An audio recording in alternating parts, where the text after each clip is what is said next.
good to meet you too. And just for everybody to know, we will be recording this session, of course. So if you don't want your faces captured or anything like that, feel free to turn off the camera, of course. But at least now you know that we'll have a recording of this for public use as well. All right. So if the speakers agree and are ready, I think we can get the show rolling, and then whoever will come in later will simply have to rewatch the entire thing once we share the recording. But yes, thanks everyone for joining this month's Knowledge Café. It is going to be a Knowledge Café on writing research articles on KM and KM4Dev. So we'll be going through a few tips and tricks. We have a lineup of 4 different speakers. And the session will be divided into 2 parts, with the first one being led by, or not led, but will be with Bruce Boyes, who is a KM and environmental manager and project manager and educator. He's also editor, lead writer, and director of Real KM magazine. And Bruce will be giving us an introduction to writing and publishing. This will be followed up by Srividya Harish, who is an independent consultant on learning and development, knowledge management, monitoring and evaluation, participatory research, and decolonization. And Srividya will be giving us her story of transitioning from practice writing to academic writing. And this will be followed by a short questionnaire or short question in plenary, whereafter we'll go into a breakout room session for 10 minutes. And the questions there, or topics there, we would like to share with you will be the following, as you will see in the chat. So please keep those in mind. Otherwise, I'll of course be happy to remind everyone. But yes, Bruce, if you don't mind, take it away. Okay, thank you very much, Jakob. I'll just share my screen.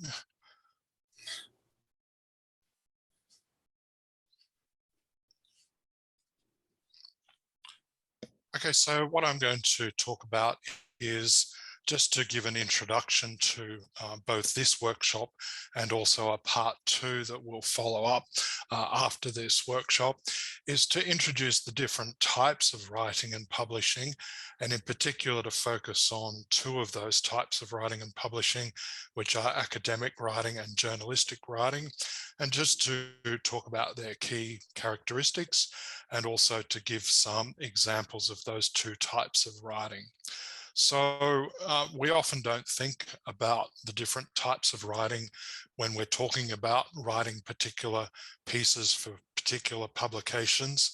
But if we think about it, there are actually 6 different types of writing. And on this slide, you can see those 6 different types of writing.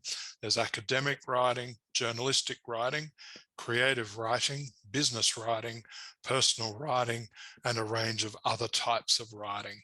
Academic writing, examples of that, and a key example of that is articles in academic journals, but there's also research reports as well by government agencies and think tanks and other bodies such as that. Journalistic writing, we have newspaper and magazine articles. With creative writing, we're going into the territory of novels, short stories, poems. Then business writing, it's internal memos, external memos, company annual reports. Then we have personal writing and other types of writing. So the focus for today and also the follow-on workshop is academic writing and journalistic writing. Academic writing has some unique characteristics of language in the way in which we present the written information, and it's quite different to the way in which we present journalistic writing. Academic writing is very formal. It has a very strict and very formal language structure with passive voice, nominalization, which is the use of noun groups rather than emotional or emotive verbs as the way of writing. Academic writing has formal references to other sources, and in our writing we actually formally reference those sources by saying that Smith said blah blah blah with a reference in our reference list at the end. And we also have proper paragraphs with topic sentences at the beginning of those paragraphs. Journalistic writing, on the other hand, has no real paragraphs, and we can have even one sentence paragraphs. Paragraphs don't need topic sentences. Journalistic writing often has headings and subheadings. Academic writing does as well, but they are sectional, like method or discussion, whereas in journalistic writing, it's to do with the actual topic under discussion. We use direct speech in journalistic writing and often subjective and emotive language. We can also reference as well, which is a similarity to academic writing. Both academic writing and journalistic writing are important. Academic writing is important for the recording, reporting, and communication of research and its findings, and peer review helps to ensure that we do that in a scientifically rigorous way. Journalistic writing, on the other hand, is being increasingly used for science communication because the general public doesn't have the time and often the expert knowledge needed to be able to interpret and understand and act on academic research. So journalistic writing is a bridge between academic writing and the general public audience. Editorial guidelines are used for both academic writing and journalistic writing to ensure the quality of both types. So academic journals have editorial guidelines, and journalistic publications like magazines also have them. So here's some examples of each. For academic publishing, we have the Knowledge Management for Development Journal, which you're going to hear quite a bit about this evening. And it's a very important journal in the knowledge management for development space.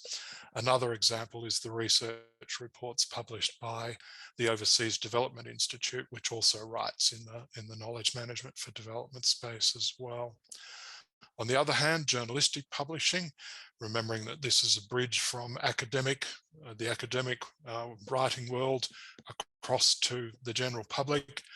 We have Real KM magazine, which is evidence-based practical results as its theme, indicating that it had an academic grounding, but also a journalistic communication style.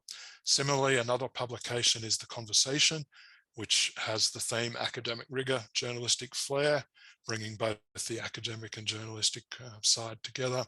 And also Monash University's just launched a new initiative, actually started by the founder and creator of The Conversation, Andrew Jaspin, that's earlier in the publishing pipeline, and it's a newswire initiative, but again, uses a journalistic style. So that's an introduction to the different types of writing. The focus of tonight's, or today's, it's tonight here, but it's probably a different time where many of you are. So if I say tonight, that's why. Today's workshop is to do with the academic publishing side, and then part two will be dealing with the journalistic side. So thank you everyone for participating, and look forward to the discussions. Thank you very much, Bruce. And just a quick question I want to get in there from John Dury. So where would you categorize blog articles in that list of 6 types of writing? Yeah, blog articles can be either personal writing or can be journalistic in style. It depends really where they end up. So there are particular sites. Another site is Medium. Many of you might be familiar with Medium, and it has both journalistic or formal journalistic articles, but also a lot of blog type articles as well. So that it can be, blogs can be journalistic, but they can also be personal if people put them on their own websites. All right, thank you very much. I hope that answered your question, John. So I would like then to hand over the baton to Srividya. Thanks, Jacob. So welcome all those of you who have joined. So mine is not any technical advice, but I would like to share, my own personal story. Hopefully some of you can relate to it. So I have around 15 years of experience in the development sector, working for both local and global organizations, NGOs. So predominantly, other than your master's thesis, which is nowhere near a thesis, your practice or your strength has always been practice-related writing, right? So in an organization, what would you write? You would write your white papers, your guides, your your reports, your evaluation reports, your frameworks, your strategies, and blogs and social media sometimes. So from this, now if you want to make a shift towards more academic writing, so what would you want to do, right? So the very first question would be, why would you want to do that? Why would you want to get into academic writing? Why would you want to publish in journals? And Bruce gave a very good explanation of what exactly is academic writing. So, and that is, I think, a personal question each one of us should answer before we get into it. So what are we looking for? Are you looking for like a career shift? Are you looking for growth? Are you looking for me, I am very passionate about decolonization, especially decolonizing knowledge.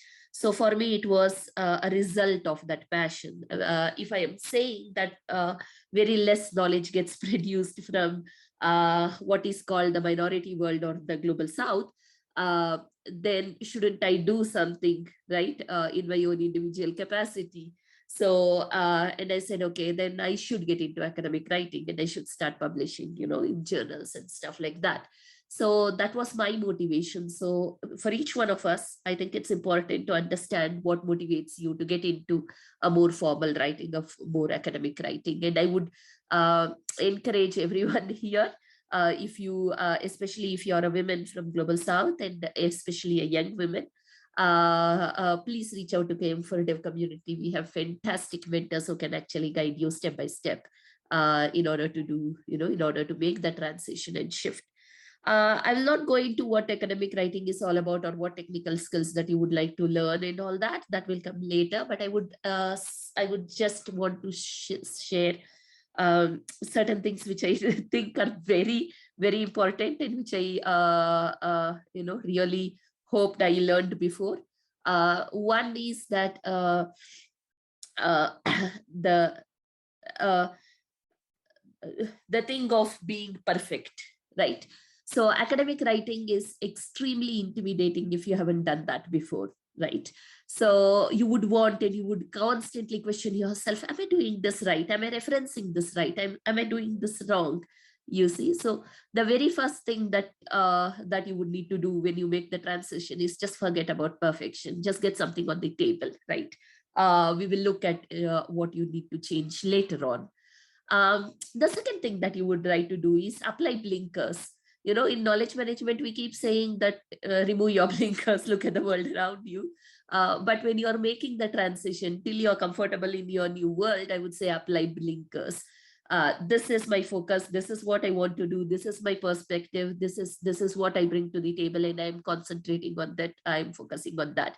Otherwise, you will be overwhelmed by the sheer number of perspectives, sheer number of tools, sheer number of things that academic writing is. Like go and type any keyword in Google Scholar. If you don't believe me, you will end up with like 5,000, 6,000, articles, and each one of them having very different tone, perspective, hypothesis, methods, tools. So stick to what you can and what you know. So apply your blinkers, be focused. That is what I learned. And the third thing that you learned is this thing of collaboration. Collaboration, co-creation is easier in practice because you are inside an organizational setup. So either you write it by yourself or you will have a ready-made team that you can just, have access to. They are your colleagues. They are working for, the same organization and they are paid to work for the same organization. So you have a ready-made resource that you can tap into. But when it comes to academic writing, you deliberately need to network. And you need to find your co-authors. You need to tap into, who is doing what, where can you join them, how can you join them, who are those like-minded allies. So that mapping, that research, that market research, so to say, is very important. And it starts from the very beginning. So it's not like I publish 3 articles and then I start thinking about who I collaborate with, but it really starts from the very beginning. And in that, I cannot underemphasize the importance of mentors and coaches who can guide you into this new world. So that is leads me to my last point. So before you make the transition, find yourself a mentor. So not your research guide, if you're getting into PhD thesis or anything like that. So that's a separate person, but find a mentor who can just guide you into this new world, new opportunities, tell you what to do, bring you back, when you're going all around the place. So find a mentor. So that's it. So that's my personal story and some of the things I learned. And have patience. Academic world moves tad bit slower than practice. So you don't have impossible deadlines here, like tomorrow I will come and I will, today my line manager tells me you need to have a guide and tomorrow evening I have to submit a 2-pager on it, and day after tomorrow we will try and send it to a group for feedback. That doesn't work in the academic world. It takes it takes time, your peer review, your processes. I hate the word bureaucracy, but let me use the same. The bureaucratic processes, it's slow. So be patient. Your article will get published one day. And yeah, so, and if you're wondering where should I publish my article, now I want to do it. Km4 Journal, that Sarah will talk later, is a wonderful opportunity for you. If you're a first-time author, please do consider writing. So as soon as you finish the call, get your first sloppy rough draft ready and done, and we can perfect it later. So thanks, Jacob. Over to you. Thank you very much, Srividya, for your sharing your story and for the main points on ensuring that you have patience and not the least a mentor when venturing into the world of academic writing. Some very good advice there, I think. So thanks a lot for sharing. I'd like to dedicate the next 5 minutes for a plenary question or question plenary session before we go into the breakout room. So if there is anybody part of this Knowledge Café who have a yes, Tafat, sorry, I'm not the I might be butchering your name. Tafatswa, you have a question? And in case you're telling us, then you're muted. So feel free to unmute and let us know. All right.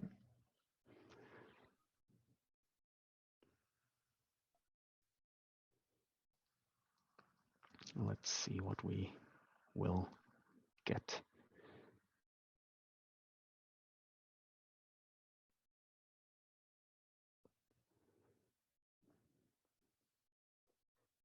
Meanwhile, Tafatwa is, I believe, writing down the question.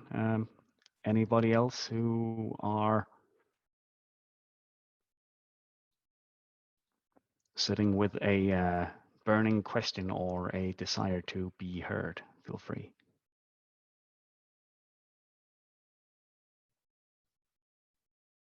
Otherwise, I would like to ask Srividya.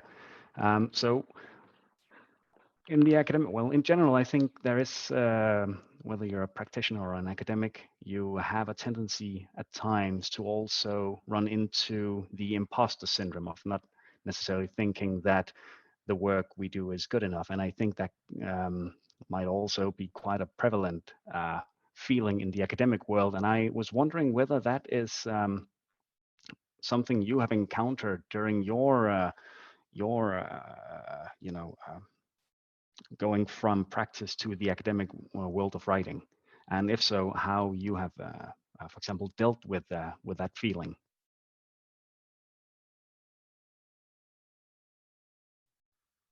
That's such a good question, Jacob. Of course, so like I don't know, there will be very many people, especially women, who can tell you that we have never felt that imposter syndrome.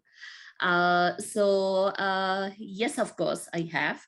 And the very first thing that I did, or what we need to do, is just be aware that this is a thing, and I acknowledge it, to say that, okay, so if you're feeling that it has a name, a lot more people feel it. It is not you alone.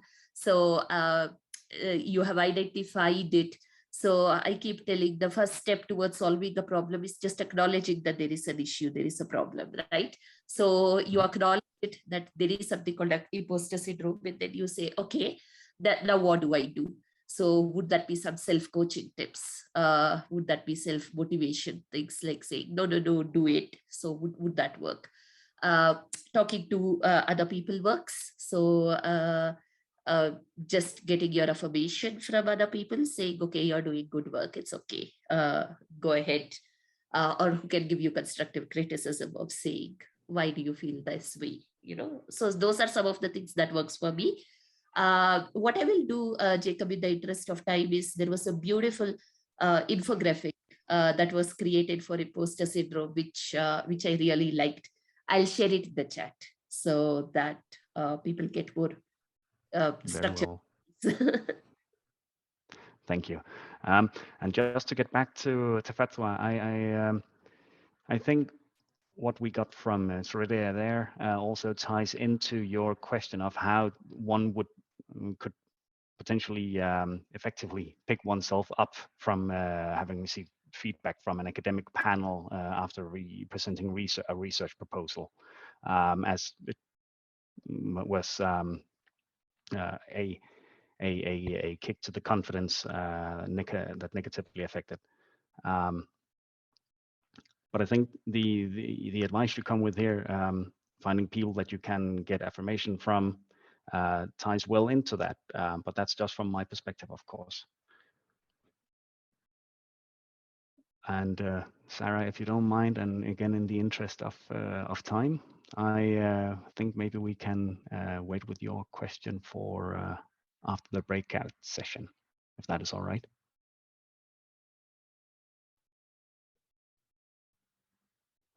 Excellent. All right, let's move a bit on here then. So Roshu, if you could set up the breakout sessions. And before everybody leaves, I'll just for good measure retype the points for this one. So in the groups you'll be assigned to, please give a quick introduction of yourselves, nothing fancy or major. And then try and discuss what your main writing and publishing challenges are.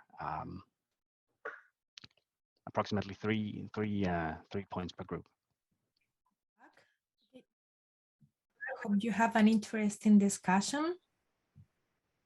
So I see Jacob is already here, and Sarah too. Yes. And Bruce. Okay, let's have it over to you. All right, so are we still waiting for a few, it looks like? Yes, there is still, just give him a minute. Very good. I don't know. Well, Welcome back, everyone. I trust you all had some riveting 10 minutes of discussing where each of us find the biggest challenges in working with or in academic writing. So I would like to leave the floor open now for the next 7 minutes for a plenary discussion on what each of our groups went over. So if any of you would like to or care to open the floor, feel free. Thank you very much, Jacob. I was in group 6. If I could go. Yeah. Yeah, thank you. In the group, a number of challenges were identified. One of them was identifying statement of the problem or getting the statement of the problem right. And another area was crafting smart objectives. It's another challenge. And also the other one was information overload or exponential growth of information and the difficulty to get the best that can be used from that information that is available. Another area was coming up with a catchy topic and for the research or for the writing. And also another point which came up is aligning theoretical and conceptual framework and getting them right. There is a problem of aligning the conceptual framework or getting the theoretical framework and the conceptual framework right. And then another area also is conducting and keeping literature review updated when the study that takes place. This is another area that was found to be problematic. And lastly, alignment of theoretical framework to the writing. The members felt there are challenges in this area that possibly we can discuss. And last but not least, the copyright issue in terms of ensuring that there is no infringement on copyright when doing the writing. Thank you very much indeed. All right, thanks a lot for sharing.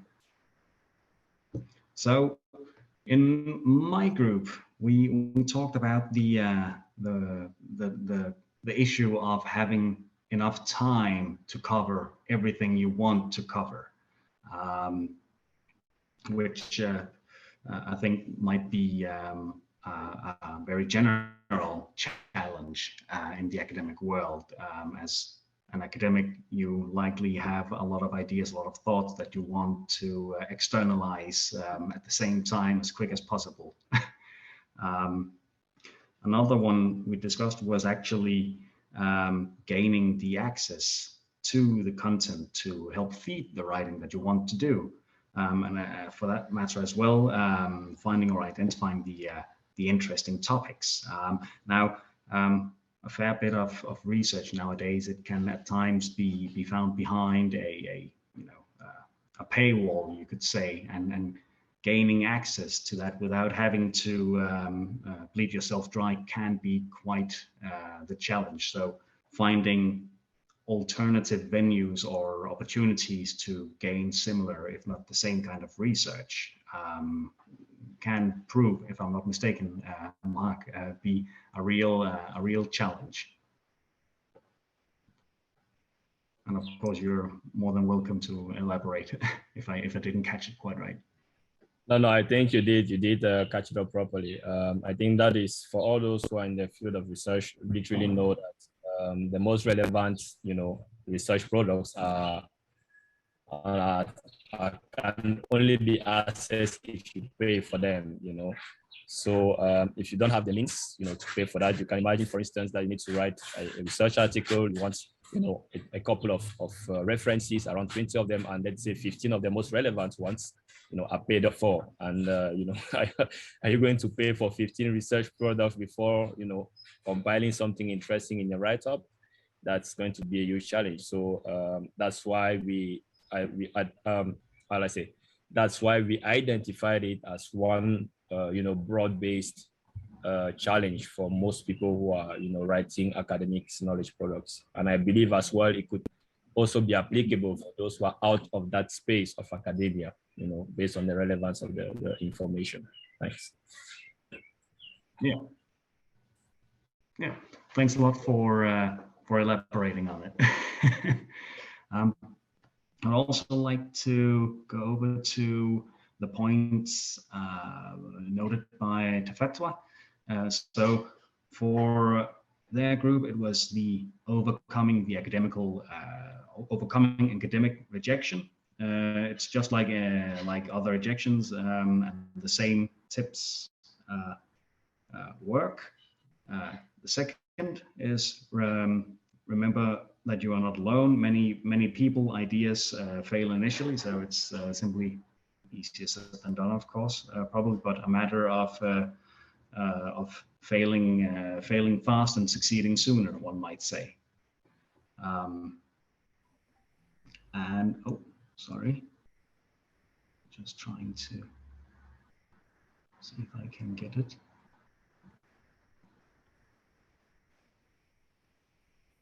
Sorry, my chat is being a little bit troublesome.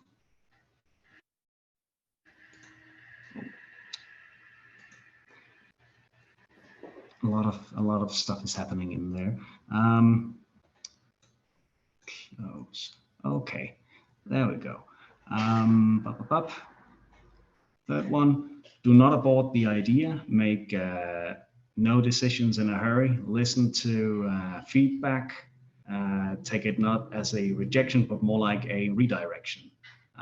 If you're unfortunate enough to get your academic papers rejected.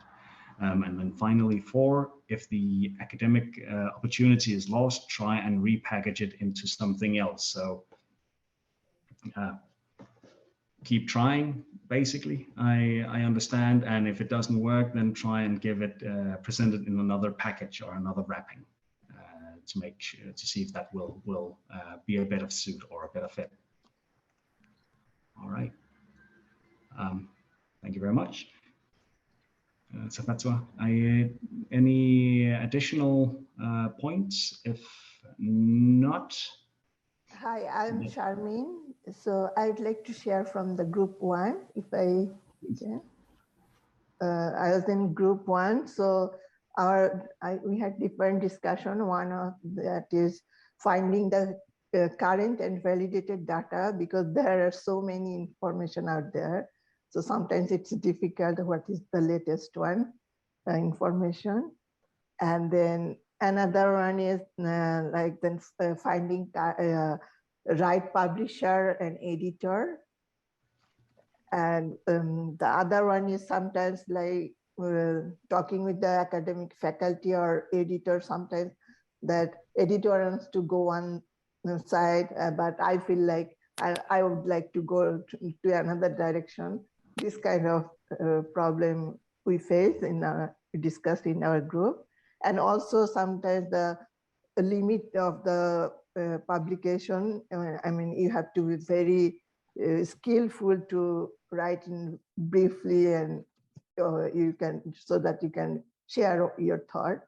So these are our points. So if I miss anything, my group number 1 can add anything also. Thank you. Thank you very much.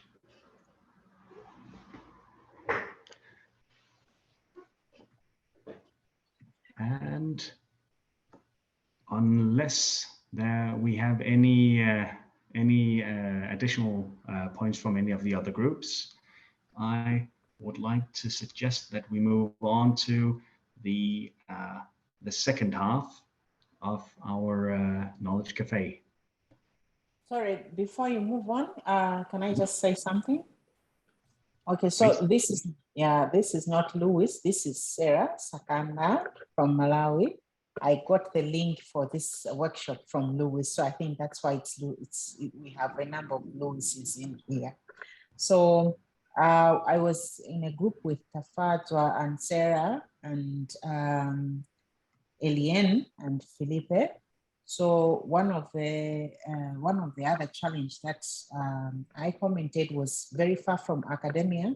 It's totally about documentation, just as it is. So I was saying that for us, we are in a health institution. I'm working for Japaigo, and we always have to struggle with the issue of keeping the privacy to our clients and publishing our successes.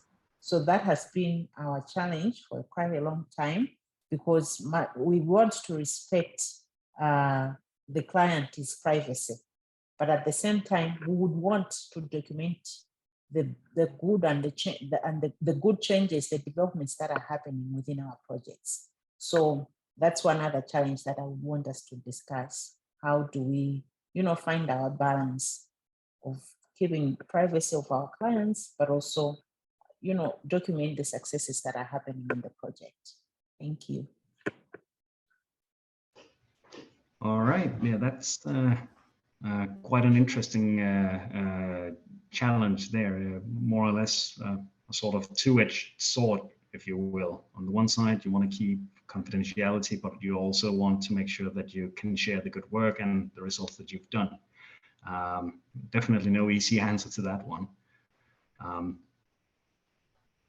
But it's for sure an interesting question that we can try and return to in the final plenary of this of the Knowledge Café today. So please keep it in mind and remind us. With that said, I would like to move on to the second half, which will focus on the Km4 Dev Journal and on theoretical frameworks. So here we have Dr. Sarah Cummings, who is a senior researcher and consultant on the Knowledge Society and International Development with the Vrije University Amsterdam, or the Free University of Amsterdam, if I'm not mistaken.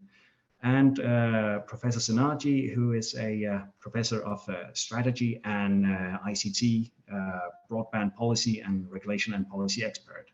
He is a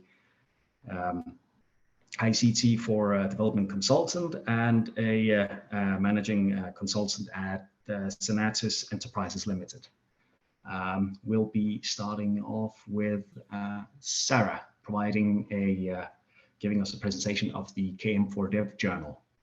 So Sarah, please. Okay, so thank you very much, Jakob. I should just say that I actually work at Wageningen University these days. I thought I should, just as a good idea, that I should update my LinkedIn profile. Thank you. Sorry for that. So, those of you who are active members of who are on KM4 Dev already, the Km4 Dev discussion group, will know that I'm a very active member of KM4 Dev, and lots of people also here, we all love KM4 Dev, it's amazing. And maybe if you, Gladys, maybe you put the link to join the discussion group in the chat, because that's where we have most of our interactions. And I've been a member of Km4 Dev since about the year 2000, roughly, when it started. And I started the journal with colleagues in 2005. I was just sitting down working at my desk, and I was thinking, what would I like to do in the future? And I just thought it would be really, really cool to do a journal on knowledge management for development. This was a field that was just opening up, and also really combined lots of things I was interested in, like information, documentation, and certainly development. And so with a whole group of us, including some people who are still active in the community, for example, Peter Ballantyne, who posted a message on the community a couple of days ago, we started the journal. And it was started really out of the desire to create a more accessible platform, and that will be definitely open access, so that will be really accessible to everybody, and none of this paywalls, but also having new types of editors, like our group was very much, also many practitioners, and also with an editorial board. So both of these important groups and the authors coming from a really diverse group of geographical locations. So some of my research has been looking at, the dominance of the US and the UK in development studies publications. And we really wanted to move away from that because, you know, for many reasons, that's really a wrong thing to be doing. So anyway, we're now 16 volumes later, so we've been going for 16 years, and I think 292 articles have been published. And quite often the platform creaks a bit under volunteer, the work of, because we all do it as volunteers, so sometimes creaks a bit under the pressure of that. So we're always looking for volunteers. So if you are interested in getting involved, you know, just drop me an email, that you'd be more than welcome. So what we mostly do is we have special issues. We have some non-thematic issues where, you know, any papers of submitted papers are included, but we have special issues. Half of the issues to date, probably about 30, more than half of them have been special issues. And at the moment, we're looking for contributions to a special issue on the decolonization of knowledge. And I think, Gladys, if you haven't done it already, perhaps you would send the link, share the link to the call for papers for this issue. So the people involved in this special issue, it's a really, really big team, and we're hoping to get lots of interesting contributions. And so Bruce, who is here in this meeting, he's involved. Jorge Chavez-Tafur, who many may of you know, Peter Sandewa, who's an academic from Zimbabwe, Charles Dewa, also from Zimbabwe, Gladys, our KM superstar, Srividya, another KM superstar, Anne Hendricks Jenkins, who's made a lot of publications on the uncomfortable truths, David Ludwig, a colleague of mine who works on epistemic justice, Rocio, another KM superstar, Professor Senaji, who's going to be talking after me, and also Stacey Young, who many of you may know, who is the main knowledge management officer at USAID. So it's a really big group, diverse group. So what we're going to be trying to tap into is this really interesting, uncomfortable truths, interesting, important, uncomfortable truths discussion that we've been having on Km4Dev. And what I'd like to just say really is that although we do, you know, publish academic articles, and that's why it's going to be really useful, I think, hearing Professor Senaji after me, because, you know, he's going to be talking about the theoretical frameworks that you need for these academic articles. But we also have many, many different types of contributions, which may be like a really good stepping stone if you want to publish academic articles. So we publish case studies, we publish thought pieces, short stories, and actually in the forthcoming issue, we're also going to be publishing a poem, which we're very excited about. We also have community notes, which are really getting the knowledge being shared out of discussions on our discussion group to put them in a way that they're kept and other people can use them. And so if you look at the journal platform, type in community notes, you'll see a lot of them coming up and showing the discussions that we've had on Km4Dev, and people can do that on their own initiative. But we also have letters and annotated bibliographies as well as different contributions. Now, I hope I'm not going over time, but I just wanted to give my personal tips and tricks before. Am I okay, Jakob, for time? I think we should be okay. Okay, so quick tips and tricks. So like I now have my feet in academia and practice, but I was in the beginning really a practitioner. And also I went through all of these struggles of having endless papers rejected. So I just like to give you my tips and tricks. So look for a paper. What I suggest is look for a paper you like. So like that could be in the Km4 Dev Journal, which really, I tell you, there's so many fantastic papers in there, really. So you could find a paper you like and use that as a model. That is really a useful way to do something. Think about doing one of the alternative contributions because they go through a review, but it's not as onerous as the peer review as the full articles. You can also publish in the journal in Spanish and French so that you don't have to, if you're a French or Spanish speaker, you don't have to go to the trouble of writing in English. The other thing I'd say, look for good co-authors, because that was also for me really important. I looked for good co-authors. who could really add to my skill set.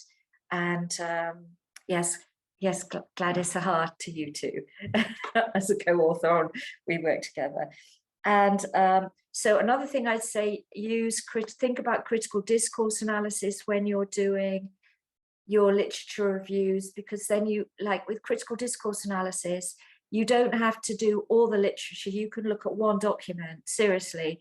So, and we wrote, I wrote with colleagues, co-authors, a guide to how to use critical discourse analysis for non-critical discourse non-critical discourse experts in the Km4 Dev Journal. And after I finish speaking, I'll share the link. And I think it's a really great approach, because you start from some sort of injustice, and like that, for me, all my writing is motivated by, like, you know, what's wrong with the system, what's unfair, what do we need to change? And critical discourse analysis, you can really start with like dealing with an unjust or social wrong. Okay, my final point is, I took to heart what Mark said about paywalls. Like, you can always ask Km4 Dev to share documents. They're going to be people who can get access to documents for you. And Mark, if you want documents, at the moment I'm in a university. If you want papers behind paywalls, send me the link and I'll download them for you as well. Okay, sorry, I went over time, but it was fun to do. Thank you. I'm sure we'll manage. Thanks a lot, Sarah. All right, I would like to hand over the time to Professor Senaji then on the topic of theoretical frameworks. So, Professor Senaji, if you please. Thank you very much. Just trying to upload my presentation. Thank you very much. Thank you very much, the participants. I'll just take us through a small presentation on theoretical frameworks, because a theory is actually explain to us where we are in the state of knowledge and where we need to build from moving forward. So,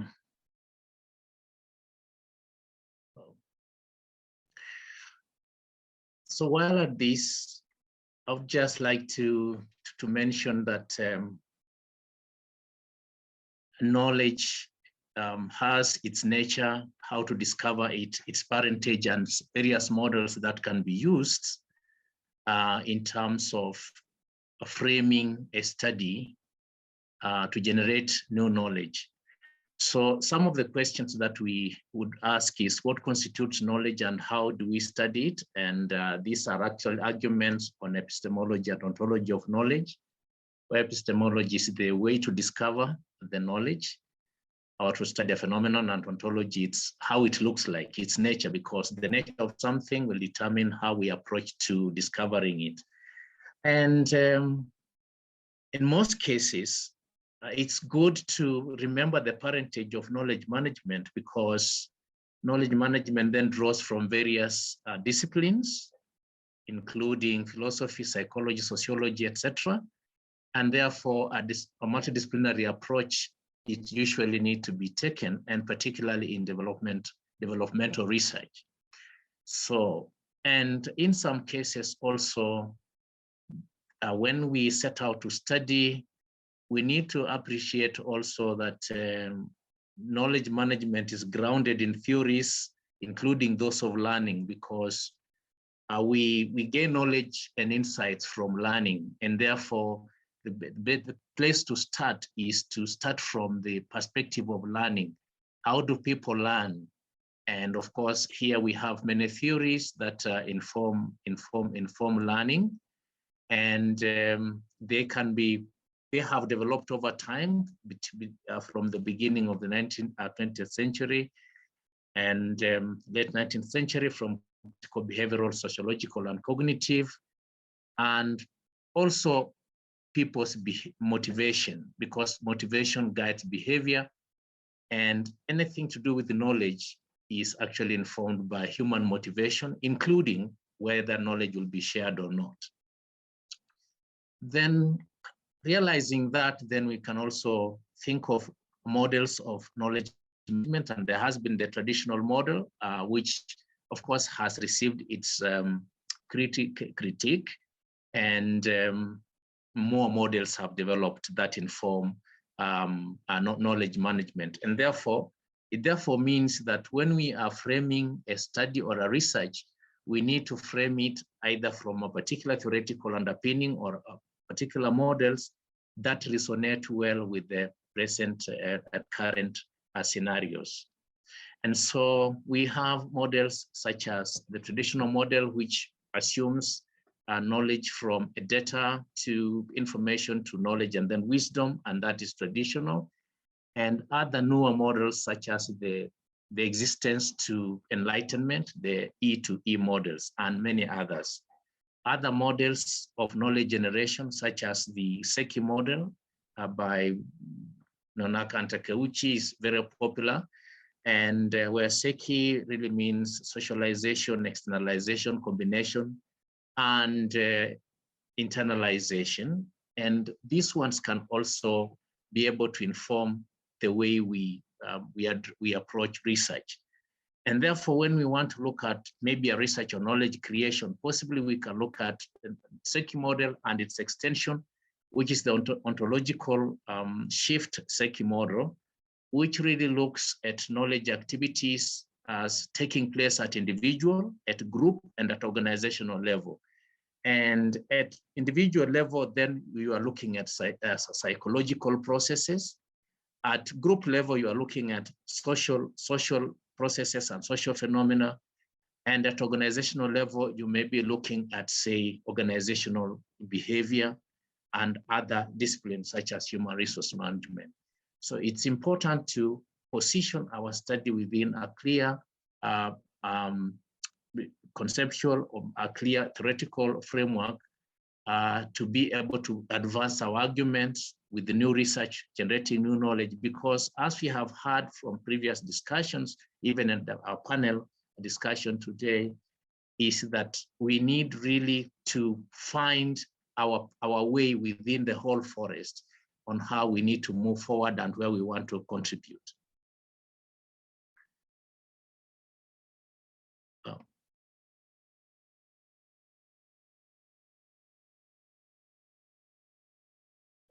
My slides are not moving fast enough.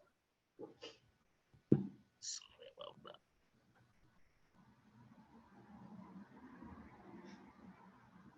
And so the various theoretical theories that come into place, for example, we would actually find that we look at knowledge as a resource, and we look at knowledge management as a capability. And this is also an important point to look at, that knowledge is a resource. It's a strategic resource which can confer advantage to organizations, but then knowledge management then becomes an organizational capability that can allow us to utilize these resources. But again, technology plays an important role in terms of facilitating human processes related to knowledge. And last but not least, motivation of people will play an important role. So from a theoretical perspective, we can anchor our research on a resource-based view of an organization where knowledge is a resource. And there are various types of knowledge, tacit, explicit, and even implicit. And then the capability paradigm actually then anchors the knowledge management as a strategic capability. And we also look at knowledge from a knowledge-based view of an organization where knowledge is pervasive and available in all aspects of the organization.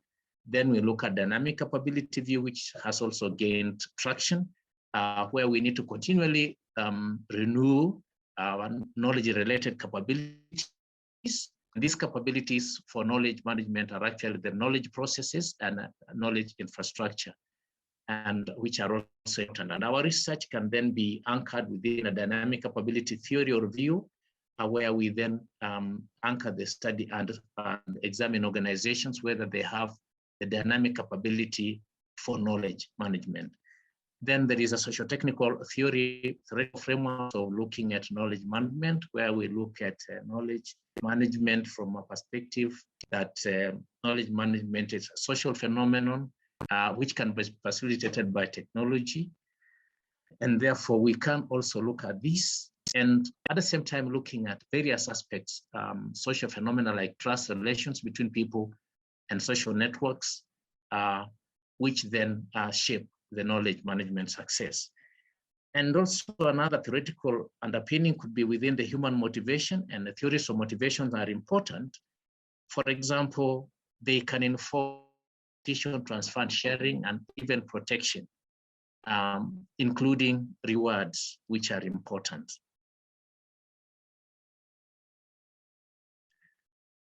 And therefore, the application of these theoretical frameworks in research and knowledge management, we would actually be looking at, when we are looking at the kind of study we want to carry out, it could be deductive, which means you want to either test a theory or test hypothesis, and we will have chosen a theoretical framework in advance. It could either be from a resource-based view framework, or it could be dynamic capabilities, or any other theory, including theories of motivation, such as expectancy theory, because human beings have got expectations about certain things they do. And for people to share knowledge, they expect some rewards. So we can actually position our research from a perspective that, well,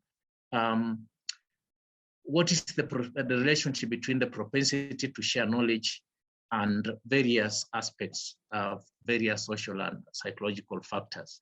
So when we look at these, we then can see that if we want to look at, for example, propensity to share knowledge, we may assume that it may depend on various social and psychological factors, and hence the anchor theory may be a theory of motivation, such as expectancy theory, or some social cognitive theories as proposed by Bandura and others.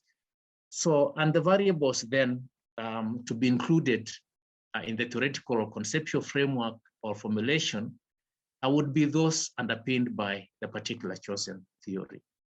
This is if we are looking at inductive study or deductive study. We are testing a theory or we're testing a hypothesis. We can also conduct a research which is inductive, and here we may use grounded theory, which would be used to discover novel phenomena, as would be the case with the studies of indigenous knowledge. And here we would be building a theory. And also listening to previous presentations in the plenary and discussions, we have heard about colonization of knowledge. And the way to do this is to generate new theories from listening to the people who are affected by various interventions, including those in development programs.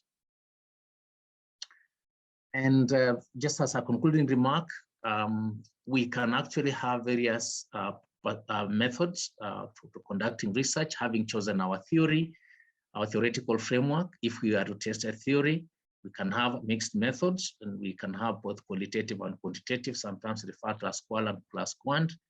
And these are popular because they bring richness of knowledge that is generated and can be used to solve developmental problems.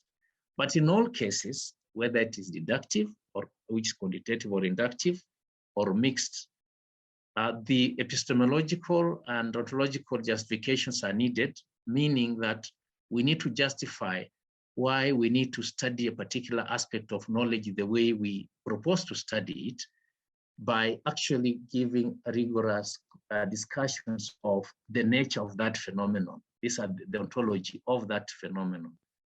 And therefore, just a word, a parting word, is that ontology really would deal with what the question of what is the nature of knowledge that we are interested in.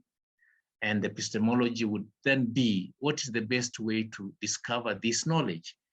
And that is why these discussions or justifications of epistemology and ontology then will guide us on the path we would take, including the theoretical underpinning, whether we are testing a theory or we are building a new theory. from a grounded theory perspective of understanding phenomena in their natural settings. That is it, Jacob and panel members. Just some explanation of the theoretical frameworks. Thank you. All right. Thank you very much, Professor Senaji. Quite interesting, for sure. And it is something that I hope that we can take with us into the final breakout session. We're running a little bit late though, so we'll have to forego the 5-minute discussion after these two presentations. I hope that'll be okay, and that we then combine it with the plenary after the breakout.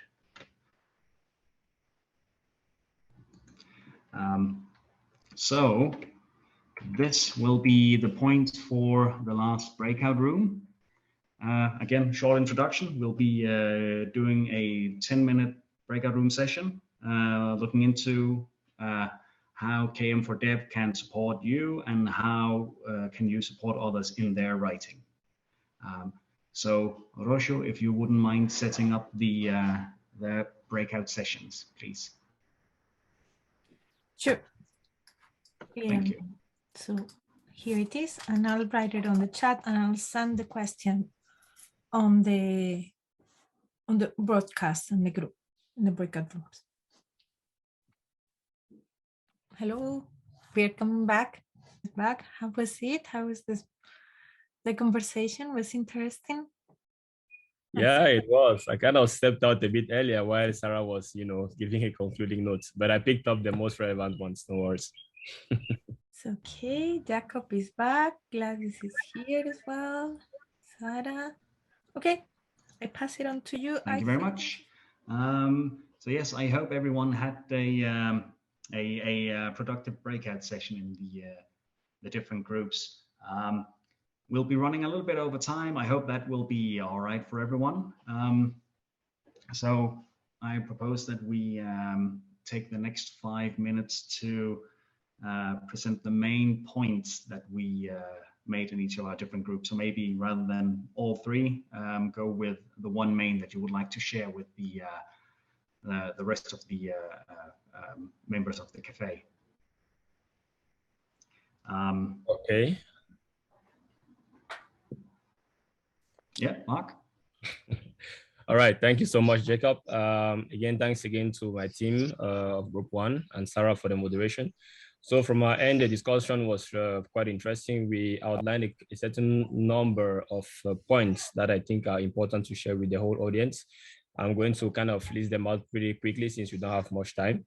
So looking at how KM4Dev could support its members and each other as well. Some of the elements that we identified was the fact that Km4Dev could help in informing on the topics Km4Dev are interested into, for one to know where he can produce specific academic research writings, enhance connection with peers within the group, and as well, improve the connectivity among members within the community of practice. Another element that was also raised was the fact of mentoring and training. Guidance on the publishing requirements, how Km4Dev could also help have more records, check on each other so to meet a certain threshold of records among members within the groups. Km4Dev could also help reimagine evidence in the future for research work. Km4Dev could also help enable how to talk in other disciplines different from the ones in which we are proficient or skilled in, And last but not the least, also Km4Dev could help think of new tools to add in its toolkit, especially the ones that work in different contexts, not specifically in the US or in Europe, but across the continents and globally at large. So basically, I think those were the most relevant ones. I don't know whether I missed out something. Maybe Sarah, you could correct. If not, I think that was it for Group 1. Thank you. No, I think you covered everything, Mark. Thank you. Yeah, thank you so much, Mark, and your group. I've seen Bruce has raised his hand. Please, Bruce, maybe you can share with us. from your group? Yeah, this is group 2, I think we were.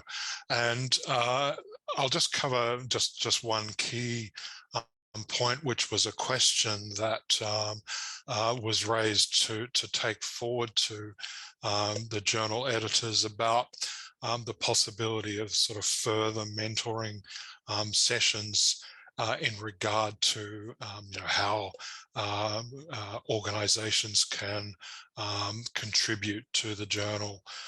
So obviously there would be sort of resource aspects of that that would need to be sort of looked at, but I think, yeah, being able to provide that sort of further mentoring could assist, and certainly that question was put forward for consideration by the journal editorial team. Maybe that sounds like a really great suggestion, and it would be good to follow up on that. Thanks.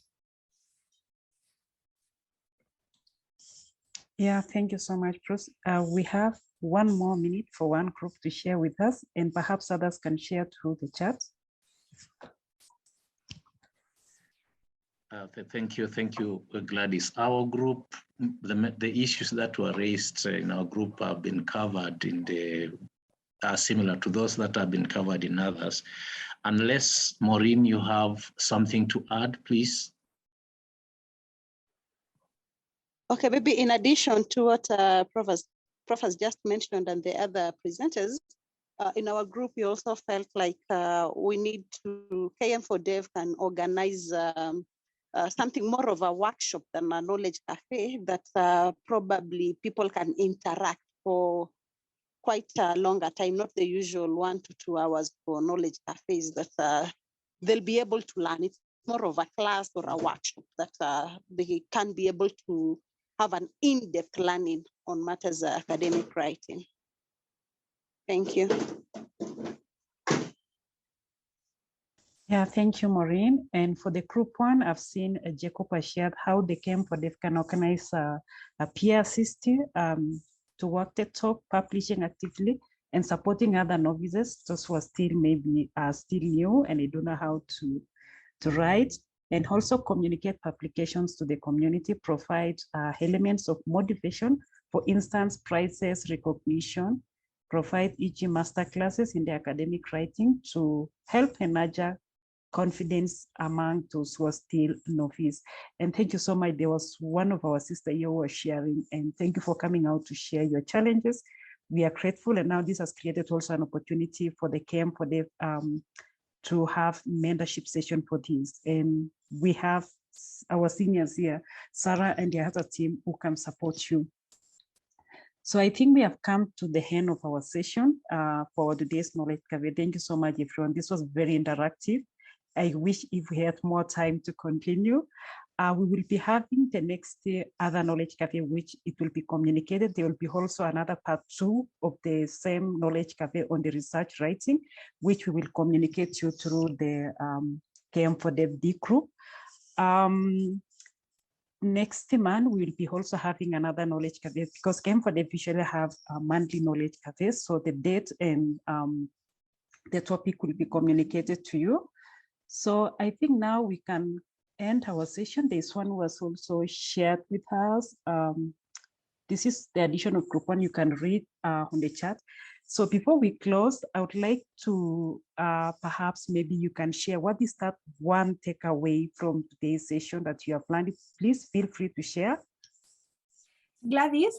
Yes. If I may, just before people leave, remember, I mean, we will share the recording on the YouTube channel, but if you want to save the chat, at the bottom of the chat, there are 3 points. So you can actually save the chat for yourself right now if you want to keep reading the inputs later on.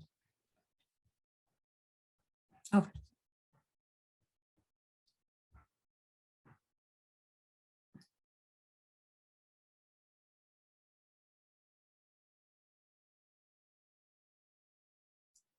Gladys, you're on mute. Oh, sorry. Thank you, Rosho. Yeah, I'm sharing about the more information on how you can join Km4Dev. There's information on Facebook, how to join the Twitter, and also the YouTube channels. You can get more about the previous knowledge cafes that we have had. Then you can follow us on Twitter, follow us on Facebook. And for those who joined delayed, there is also more information about the Real Care magazine, which Bruce was sharing. You can follow, subscribe, and follow. And there's also that membership about the Patreon, the prawns, and others. Yeah, there'll be more information on how you can join to be a member of that Real Care magazine. And perhaps don't forget that the deadline for the submission of the first abstract is this Saturday. So you have 2 days. Please make sure you submit your abstract by Saturday this week. Yeah. So maybe now I can hand over to Sarah in case you have any word for us. Over to you, Sarah. Then we can close. Thank you very much, Gladys. Yeah, thanks for I think it was a really great session, and yeah, looking forward to any submissions to the Km4 Dev Journal. The abstracts need to be in on Saturday.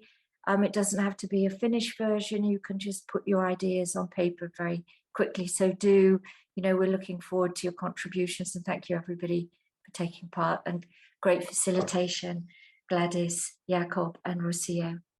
And thank you very much for my fellow speakers, Bruce, Srividya and Professor Senaji. Thank you very much. And to all of you too, of course. Bye-bye and thank you. Thank you, everyone. Yeah, great session. Thank you. Bye. Bye. Bye. Thank you.